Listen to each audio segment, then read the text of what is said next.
নেশাগ্রস্ত অবস্থায় এক মহিলাকে আমবাগান থেকে উদ্ধার করল পুলিশ। বৃহস্পতিবার সকালে মালদার ইংরেজবাজার থানার কোতুয়ালি গ্রাম পঞ্চায়েতের আরাপুর জোত এলাকায় ওই ঘটনায় চাঞ্চল্য ছড়িয়েছে।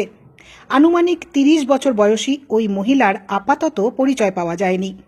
পুলিশ ও স্থানীয় সূত্রে জানা গিয়েছে, আজ একটি টোটো করে আরাপুর জোত এলাকার নির্জন আমবাগানে ওই মহিলা এসেছিলেন।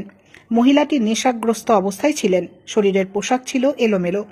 ওই টোটো চালক আমবাগানের মধ্যে মহিলাকে ফেলে পালাবার চেষ্টা করে। গ্রামবাসীরা ধরার চেষ্টা করলেও টোটো চালক ঘটনাস্থল থেকে পালিয়ে যায়।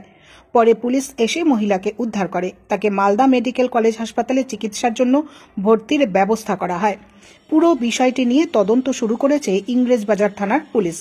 আজ সকাল ৮টা নাগাদ কোতোয়ালি অঞ্চলের জোত পেট্রোল পাম্পের পাশ দিয়ে যে ঢালাই রাস্তাটা গিয়েছে, ঠিক তার মাঝামাঝিতে একটা অজ্ঞাত পরিচয় মহিলার খুব আমাদের আপাত দৃষ্টিতে দেখে যা মনে হলো, মহিলাটি প্রচন্ড নেশাগ্রস্ত ছিল। তাকে একটা টোটোতে করে একজনই ব্যক্তি উনাকে ওই একটা আমবাগানে সকাল ৮টা নাগাদ ফেলে গিয়েছিল।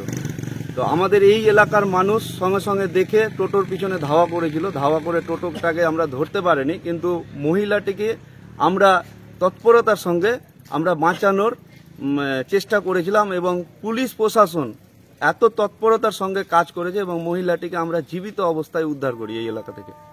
মহিলাটিকে দেখলাম আমরা আপাত দৃষ্টিতে দেখে যা মনে হলো, অসৎ উদ্দেশ্য নিয়ে ওই ব্যক্তি একজনই ব্যক্তি এখানে আমবাগানের মধ্যে ফেলে গিয়েছিল। আমরা এখানে দেখলাম কি অনেক লোক আছে জমা হয়েছে, আর এসেই দেখলাম কি সঞ্জয় দা আমাদের পঞ্চায়েত সমিতি মেম্বার, ওকে ফোন করলাম, দাদা আসলো, দিয়ে এসে প্রশাসনকে ফোন করলো, তারপরে আবার পুলিশ আসলো, পুলিশ এসে নিয়ে গেল।